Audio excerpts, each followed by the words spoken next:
In this video, we're going to put together the tailstock. Tailstock casting, the base, which is where the scraping was done, set over screws on each side, wrench, binding lever, which locks the tailstock spindle, hand wheel that turns the screw that traverses the spindle, and also the dauber hole that's missing a dauber. I'll have to make one. They're always missing. First thing to put in is the tailstock screw, and it's got a rubber grommet to keep it from binding. Put on some oil and then slide on the tailstock nut.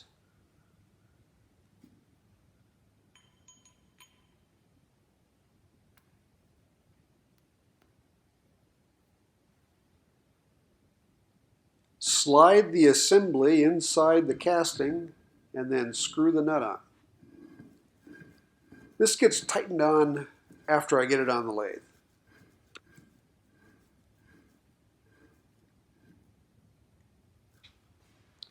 This is the binding lever assembly. There are two aluminum plugs. One has threads on the bottom and the upper one just slides on this shaft. And they're designed to tighten up and clamp against the spindle to lock it in place.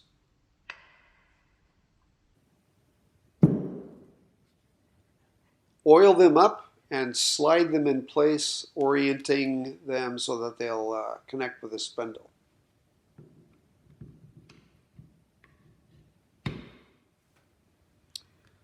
Slide the spindle in. Oil it up good.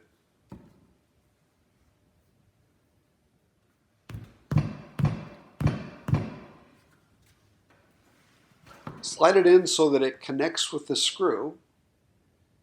And then I put the hand wheel on just so I could operate the screw and screw it into the spindle. Nope, you got to turn it the other way. There you go. I did not take a video of it, but the spindle has a keyway cut in the underneath side, and there is an adjustable key in the casting that keeps the spindle from rotating.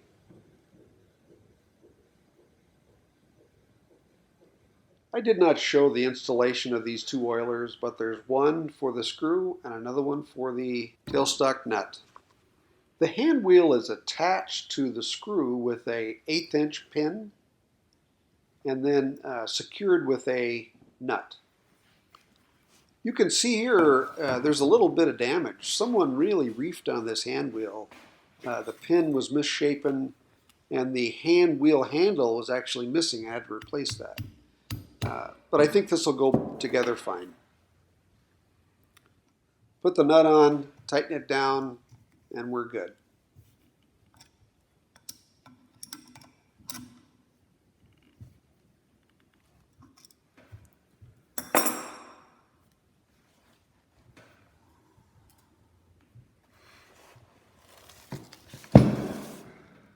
Now install the set-over screws. These are just long set screws that adjust the tailstock left or right. Just put them in loose for now so I can get the base on. This is the tailstock base, and you can see it has been freshly scraped. This is perfectly flat and will mate with the tailstock casting. And on the bottom of the base, this has also been scraped, one flat and one V-groove, and it is in perfect alignment with the opposite side, so that it's perfectly flat. I wanted to show how these two sections of the tailstock fit together. You can see there are raised areas on the base and recessed areas, two areas on the tailstock.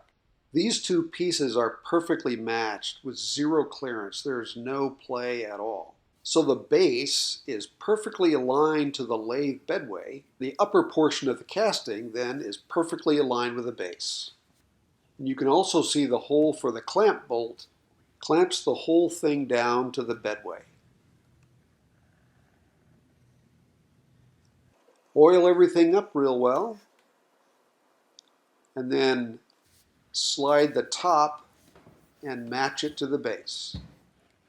Like I said before, this is a nice, perfect fit, so the alignment is consistent all the way down to the bedway. I'm going to lift this thing up now with just the contact points, and the base just sticks in place.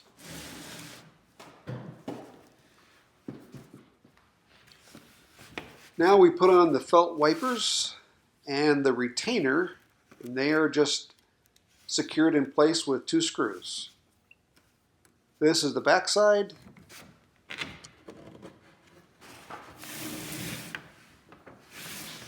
And the same thing for the front.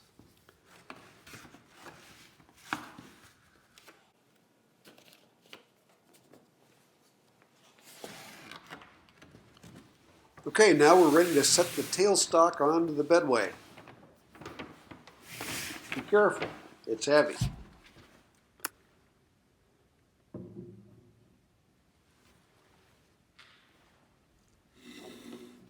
The bed, and then install the clamp bolt and the clamp.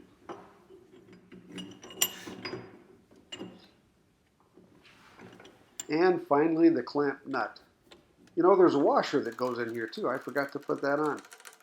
I must have been in a hurry.